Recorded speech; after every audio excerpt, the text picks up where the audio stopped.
وہ جو عام لوگوں کی فطرت بتاتا ہے وہ آدم الناس ہے، اور جو آل محمد کی فطرت بتاتا ہے وہ آدم آل محمد ہے۔ میں اور آسان کر دیتا ہوں، نبی آدم سمجھنا ہے یا میرا چوتھا امام آدم آل محمد سمجھنا ہے؟ وہ جو نبی آدم الناس ہے وہاں ترک اولا ہو رہا تھا۔ یہ جو پیچھے والے وہیں بیٹھے شاید نہیں بول پائے، انہیں ترک اولا کا مطلب نہ سمجھ آیا ہو۔ ترک اولا کا مطلب یہ ہوتا ہے کہ اس کام کے کرنے سے زیادہ بہتر ہے اسے چھوڑ دیا جائے۔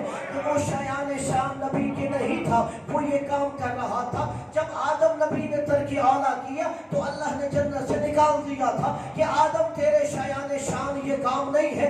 اب آدم الناس وہ ہوتا ہے جہاں ترک اولا ممکن ہوتا ہے، اور آدم آل محمد وہ ہے جہاں ترک اولا بھی نہیں ہوتا۔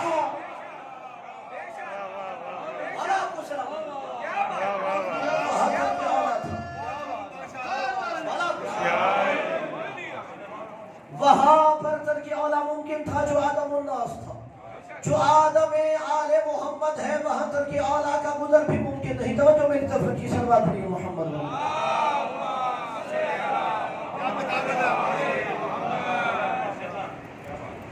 نبی آدم الناس ہے، وہاں ترک اولا ممکن تھا۔ یہ امام آدم آل محمد ہے، یہاں ترک اولا کا گزر بھی ممکن نہیں۔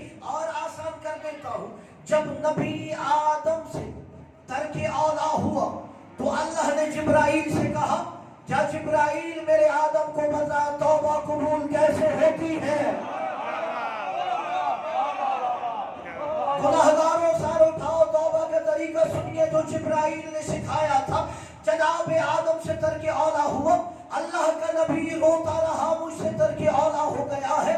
اللہ نے جبرائیل سے کہا جا میرے نبی آدم کے پاس اور اسے سکھا توبہ کا طریقہ کیسے ہوتا ہے۔ نہیں دلیل قرآن سے دیتا ہوں تاکہ کوئی شک لے کے مجلس سے نہ جائے۔ فتلقى آدم من ربه کلمات فتاب علیہ، قرآن کی آیت ہے، کوئی روایت نہیں کہ کہنے ضعیف ہے۔ جو آیت کا منکر ہو وہ علیہ السلام سے خارج ہو جاتا ہے۔ قرآن نے کہا فتلقى آدم من ربه کلمات فتاب علیہ، آدم نے اپنے رب سے کچھ کلمات سیکھے۔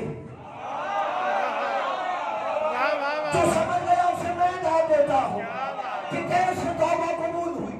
فتلقى آدم من ربه کلمات، آدم نے اپنے رب سے کچھ کلمات سیکھے۔ جب ان کلمات کے وسیلے سے دعا مانگی، قرآن نے کہا فتاب علیہ، اب آدم کی توبہ قبول ہو گئی۔ اگر میں نے شیعہ حوالہ دیا، شاید میرا کوئی دوست کہے اپنی مذہب کی کتاب کا حوالہ دے رہا ہے کہ بلا شیعہ ہر دوسری تفسیر میں روایت ہے۔ برادران اہل تسنن کی تفسیر در منصور ہے، مصر کے عالم ہے علامہ جلال الدین سیوطی نے لکھی ہے، کہا جب یہ آیت نازل ہوئی کہ آدم کو اللہ نے جبرائیل سے کہا اسے کچھ کلمات سکھا، ان کے صدقے توبہ قبول ہوگی۔ صحابہ نے کہا یا رسول اللہ ہم گناہگاروں کو بھی تو بتائیے وہ کون سے کلمات تھے۔ اہل سنت عالم نے لکھا، نبی نے کہا وہ 5 نام تھے، پہلا محمد مصطفیٰ تھا، دوسرا علی مرتضیٰ تھا، تیسرا فاطمہ زہرا تھا، چوتھا حسن مجتبیٰ تھا، پانچواں حسین مظلوم کربلا تھا۔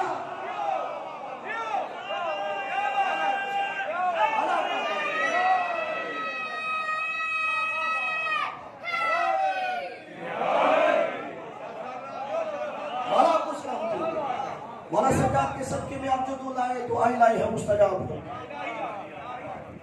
اللہ نے کہا جا جبرائیل بتا میرے آدم نبی کو کہ توبہ کیسے وہاں قبول ہوتی ہے، اور نبی نے بتایا کہ آدم کی توبہ بھی پنجتن کے وسیلے سے قبول ہوتی ہے۔ آدم کی توبہ بھی پنجتن کے وسیلے سے قبول ہوتی ہے۔ تو وہ نبی آدم الناس وہ ہے، اگر ترک اولا ہو گیا تو انہیں جبرائیل آ کے توبہ کا سلیقہ سکھاتا ہے۔ پھر جملہ کہہ رہا ہوں، آدم الناس نبی آدم وہ ہے، اگر ترک اولا ہو گیا تو جبرائیل توبہ کا سلیقہ سکھا رہا تھا، اور آدم آل محمد وہ ہے جو جبرائیل کو سکھاتے ہیں وہاں بات کیسے کی جاتی ہے۔ اللہ کو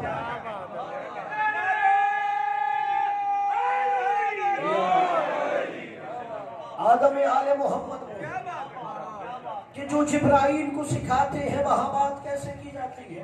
کوئی یہ نہ کہے دعویٰ تو کر دیا دلیل نہیں ہے. جائیے جا کے اپنے مرضی کی تاریخ فرشتہ پڑھ لیجیے. جب اللہ نے جناب جبرائیل کو خلق کیا, جبرائیل کو پیدا کرنے کے بعد پہلا سوال کیا, یا جبریل من انت ومن انا, جبرائیل تو کون ہے, میں کون ہوں. جبرائیل نے کہا انت انا تو ہے, میں ہوں.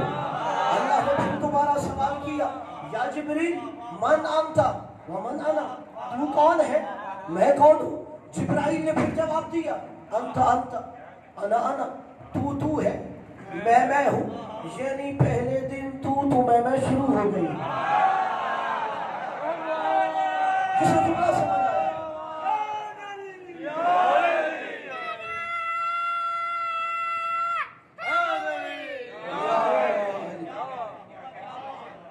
اب جو تیسری دفعہ جبرائیل سے کہا, جبرائیل پھر سوال پوچھ رہا ہوں, یا جبریل من انت ومن انا, تو کون ہے, میں کون ہوں. جبرائیل سمجھ گیا جو پہلے 2 دفعہ جواب دیا ہے, میرا جواب صحیح ہوتا تو اب دوبارہ سوال نہ پوچھا جاتا. ابھی جبرائیل سوچ ہی رہا تھا میں اسے کیا جواب دوں. کتنے میں جبرائیل خود کہتے ہیں کہ پیچھے سے آواز آئی, یا جبریل قل فی جواب ربک انت ربی الجلیل وانا عبدک الذلیل. جبرائیل اسے جواب دے, تو میرا جلیل پروردگار ہے, میں ذلیل بندہ ہوں. تو جلیل پروردگار ہے, میں ذلیل بندہ ہوں. کہا جیسے ہی میں نے جواب دیا میرا جواب صحیح ہو گیا. اتنے میں ہاتف غیبی سے آواز آئی, جبرائیل اپنے محسن کو نہیں دیکھے گا, یہ کون تجھے سکھا رہا ہے. جبرائیل کہتا ہے میں نے پیچھے موڑ کے دیکھا, پیچھے کوئی اور نہیں, ابو طالب کے بیٹا علی کا نور بول رہا تھا.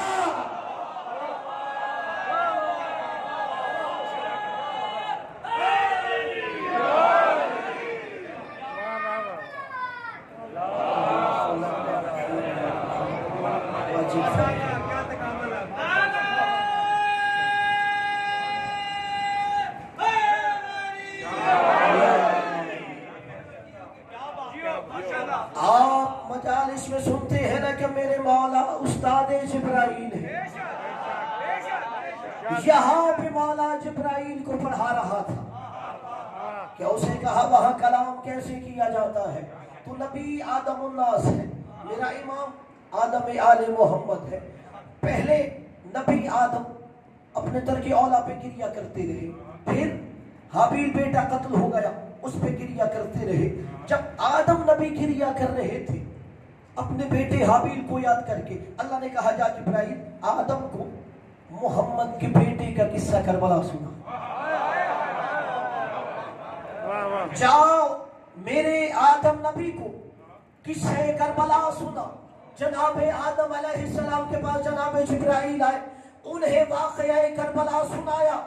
جیسے ہی کربلا سنائی جناب آدم کے دل سے حابیل کی محبت نکل گئی, حسین کی محبت آ گئی.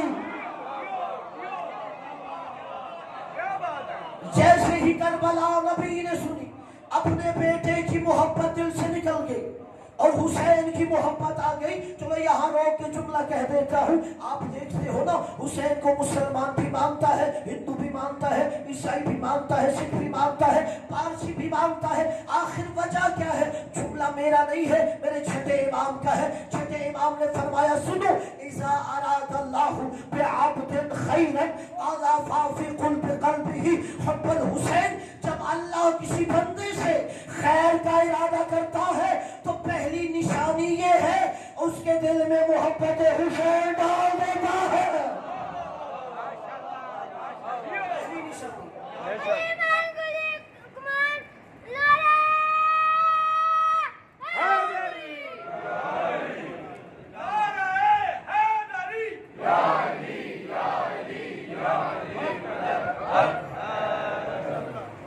مولا نے کہا پہلی نشانی یہ ہے کہ اللہ اس بندے سے اب خیر کا ارادہ چاہتا ہے، اس کے دل میں محبت حسین کی شمع جلتی ہے۔ اب جیسے ہی جناب آدم نے کہا کہ کربلا سنا، اپنے بیٹے کی محبت نکل گئی، حسین کی محبت دل میں آ گئی۔ اب حابیل تو قتل ہو گیا، اب نبی آدم نے دعا مانگی، بارے الہ مجھے ایک بیٹا دے، صرف بیٹا نہیں چاہیے، وہ بیٹا شبیہ حسین ہو۔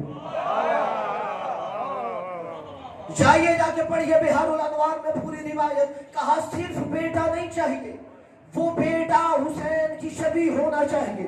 اللہ نے کہا آدم تجھے بیٹا دوں گا، اس کا نام ہبت اللہ رکھا، جسے آپ شیش کہتے ہیں۔ ہبت اللہ کا مطلب یہ اللہ کا تحفہ ہے، یہ اللہ کا احسان ہے کہ آدم کے گھر میں شبیہ حسین بیٹا آ گیا۔ اب جیسے ہی جناب آدم شبیہ حسین کو دیکھتے فوراً گریا شروع کر دیتے۔ قبلہ مصائب کی منزل نہیں ہے، مگر جملہ ہدیہ کر رہا ہوں اور کسی کی اشکوں پہ میں پابندی بھی نہیں لگاتا۔ اب آدم الناس وہ ہے جو شبیہ حسین کو دیکھ کے گریا کرتا ہے، اور آدم آل محمد وہ ہے جو خود حسین کو دیکھ کے گریا کرتا ہے، حسین کو دیکھ کے گریا کرتا ہے، وہ آدم آل محمد ہے۔ اور قبلہ یہی تو وجہ ہے، ہمارا عقیدہ ہے کہ ہمارا امام کائنات کے ذرے ذرے پہ حجت ہوتی ہے۔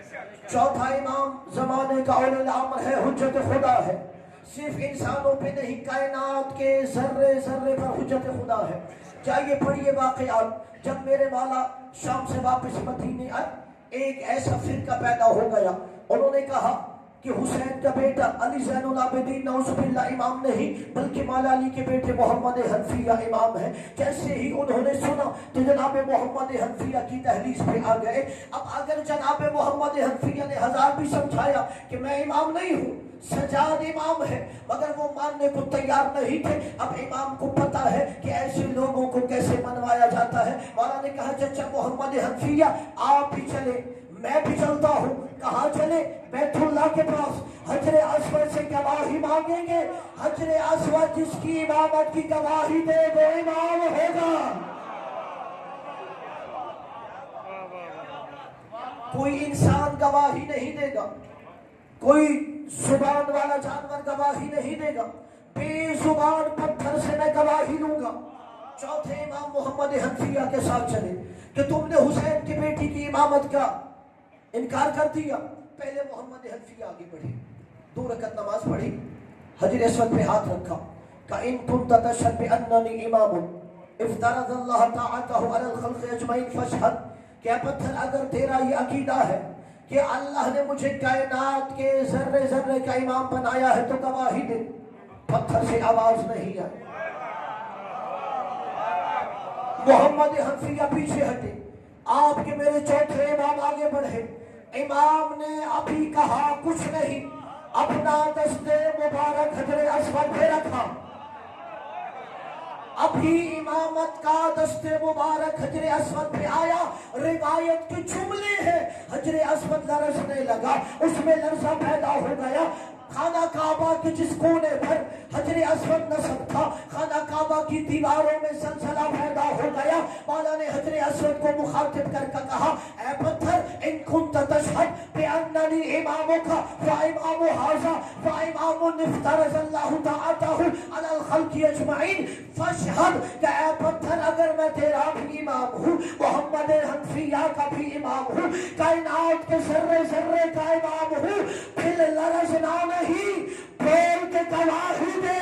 ابھی امام یہ جملہ کہہ رہے تھے، اللہ نے حجر اسود کو بولنے کی طاقت عطا کی، حجر اسود بول کے گواہی دیتا ہے اننی اشہد انک امامی و امام ھذا و امام مفترض اللہ طاعتہ علی الخلق اجمعین۔ اے حسین کے بیٹے، یہ پتھر گواہی دیتا ہے تو میرا بھی امام ہے، محمد حنفیہ کا بھی امام ہے، کائنات کے ذرے ذرے کا امام ہے۔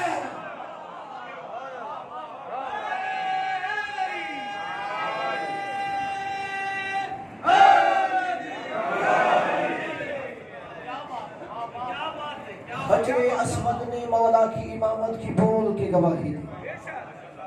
اور قبلہ یہی تو وجہ ہے کہ جب لوگ ان کے فضائل کے منکر ہوتے ہیں تو اللہ کا گھر بول کے گواہیاں دیتا ہے۔ چلو جملہ کہہ دیتا ہوں، دنیا ان کے فضائل کے آگے کیسے دیوار کھڑی کرے گی؟ ان کے راستے میں تو کعبہ کی دیوار بھی آئے تو دیوار میں در بن جاتا ہے۔ دنیا وہاں کیسے دیوار کھڑی کرے گی؟ اور قبلہ یہی وجہ ہے کہ جب ہشام اموی بادشاہ آیا نا حج کے لیے، اب اس کے ساتھ سپاہی ہے، پروٹوکول آخری فضائل کا جملہ ہے، پھر اپنے حصے کی عبادت تمام کر دوں گا۔ ہشام آیا ہے اموی بادشاہ حج کی نیت سے، جیسے ہی وہ آتا ہے، صلوات پڑھیے محمد والے،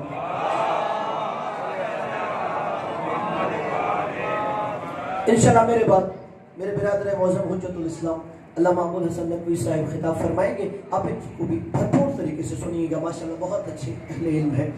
اب ہشام آیا ہے حج کی نیت سے، اب اس کے ساتھ سپاہی ہے، پروٹوکول ہے، وہ راستہ بناتے ہیں کہ ہشام جائے حجر اسود کو بوسہ دے، وہ ایک قدم آگے بڑھاتا ہے، ہجوم کئی قدم پیچھے دھکیل دیتا ہے۔ وہ ایک قدم آگے بڑھا رہا ہے، ہجوم کئی قدم پیچھے دھکیل رہا ہے، بالآخر سپاہی تھک گئے۔ ہشام نے کہا ہم ایک طرف جا کے بیٹھ جاتے ہیں، جب ہجوم کم ہوتا ہے پھر ہم آگے بڑھ کے حجر اسود کو بوسہ دیں گے۔ اب ہشام ایک طرف دور جا کے بیٹھ گیا، وہ حاجیوں کو دیکھنے لگا، شیعان حیدر قرار ناز کیا کرو، آپ کے امام بلند کردار والے ہیں، بلند حسب والے ہیں، بلند نسب والے ہیں۔ کہتے ہیں وہ دیکھ رہا تھا، اتنے میں آپ کے اور میرے چوتھے امام آئے، جیسے ہی امام حجر اسود کی جانب بڑھے، دائیں کا مجمع دائیں ہو گیا، دائیں کا مجمع دائیں ہو گیا۔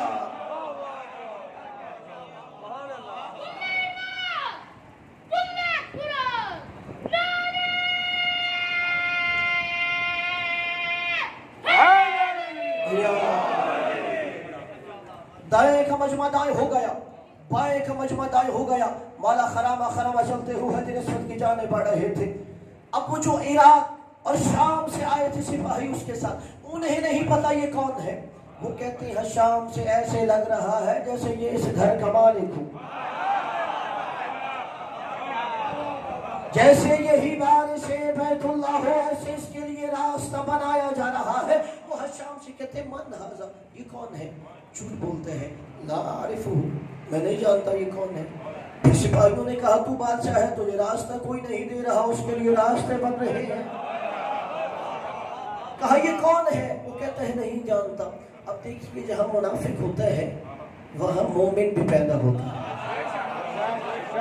جس معاشرے میں منافق ہے مومن بھی تو وہی ہوتا ہے۔ جب اس نے یہ جملہ کہا نا میں نہیں جانتا، وہیں پہ اہل بیت کا چاہنے والا شاعر فرزدق موجود تھا۔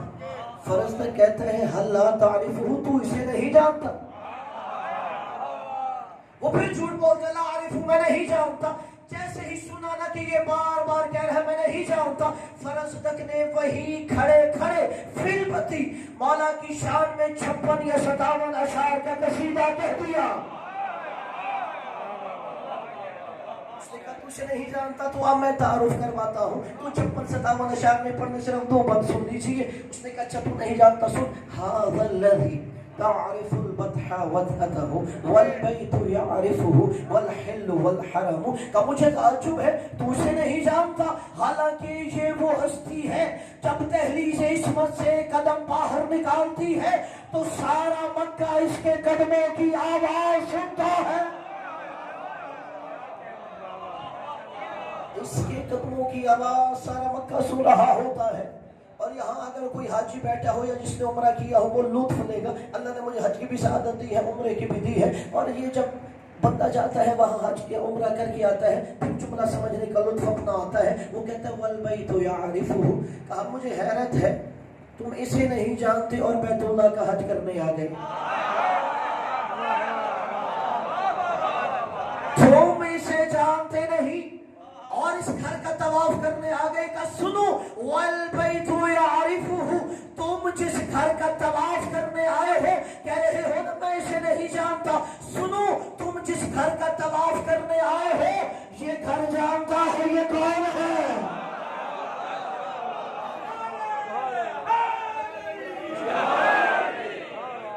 تم اسے نہیں جانتا تو سنو جس گھر کے طواف کرنے آئے ہو والبیت یعرفہ، اسے اس کی معرفت ہے.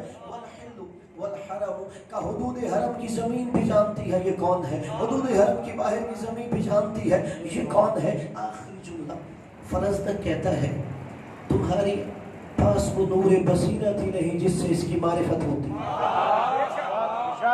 آخری بندے تک یہ جملہ آپ نے ذہن میں محفوظ کرنا ہے. آپ داد خیرات میں نہ بھی دوں, میں آپ سے راضی ہوں. مرتے دم تک اگر یہ جملہ معرفت امامت کا ذہن میں رکھو گے میں آپ کے حق میں راضی ہو گیا. فرزدق کہتا ہے آپ کے پاس وہ نور بصیرت ہی نہیں ہے کہ جس سے اس کی معرفت ہوتی ہے. فرزدق کہتا ہے آپ نے بھی دیکھا یہ حجر اسود کی جانب بڑھ رہا تھا, میری آنکھوں نے بھی دیکھا یہ حجر اسود کی جانب بڑھ رہا تھا. کہا دونوں کی آنکھیں دیکھ رہی ہے یہ حجر اسود کی جانب بڑھ رہا ہے. کہ مگر تم نے کچھ اور دیکھا ہے, میں نے کچھ اور دیکھا ہے. تم نے کچھ اور دیکھا ہے, میں نے کچھ اور دیکھا ہے. کہا تم نے دیکھا یہ حجر اسود کی جانب بڑھا اور حجر اسود کو بوسے دے رہا ہے, حجر اسود کو بوسے دے رہا ہے. کہا میری آنکھوں نے یہ نہیں دیکھا, میری آنکھوں نے دیکھا کہ حجر اسود کی جانب بڑھا ہے اور حجر اسود اس کے ہاتھ کے بوسے لے رہا ہے.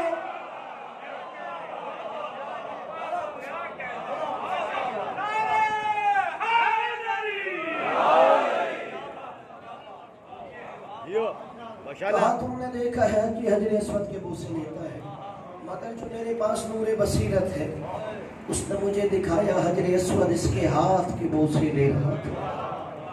ناز کی اکروشیان حیدر کرار آپ کے دل میں ان کی محبت ہے. اور اپنے بچوں نوجوانوں کو کہہ رہا ہوں جس سکول کالج یونیورسٹی دفتر میں پڑھتے ہو یا نوکری کرتے ہو کبھی اپنا عقیدہ نہ چھپایا کرو, فخر سے بتایا کرو علی کا شیعہ, فخر سے بتایا کرو علی کا شیعہ ہوں. اگر کوئی کہے علی کے در پہ کیوں جھکا ہوا ہے اسے کہا کرو تو مجھے علی سے بڑا در دکھا, میں وہاں چلا جاتا ہوں. علی علی علی علی علی علی علی علی جدھر جدھر ہوا چلی علی علی علی علی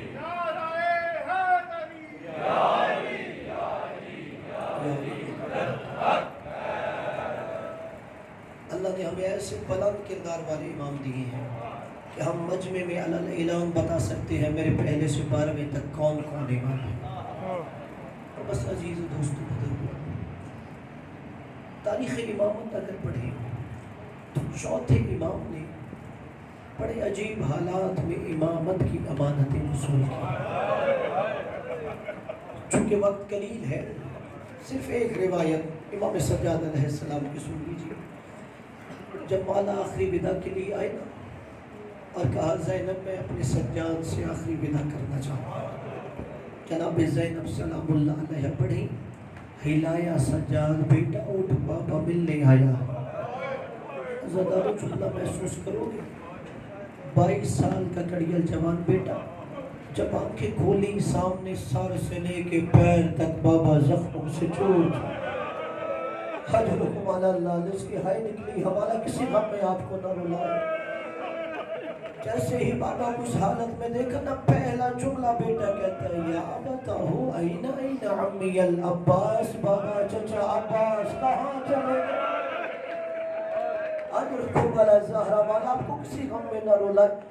کہا قد قتل سجاد تیرا چچا عباس مارا گیا.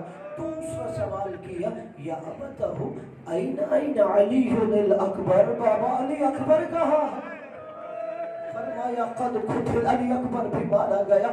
عزادارو جب کئی افراد کا ملانا اب اتنے میں مولا سجاد نے سر اٹھایا جناب علی اصغر کے جھولے کی طرف دیکھا جہاں جھولا خالی نظر آیا. اب ایک ایک بیٹی کی آغوش دیکھتے ہیں, جناب لیلا کی آغوش خالی, جناب فروا کی خالی, جناب زینب کی خالی, جناب رباب سلام اللہ علیہ کی خالی آغوش نظر آئی. کہ یا ابتہو این این علی الاصغر, بابا میرا علی اصغر کہاں چلا گیا. فرمایا قد قتل, کہا علی اصغر بھی مارا گیا. عزادارو امام کے بیٹے کے چہرے پہ خون جمع ہوا. کہا بابا کیا لشکر یزید خیبر تک آ گیا. اللہ تعالیٰ نے کسے جملہ سمجھ آیا؟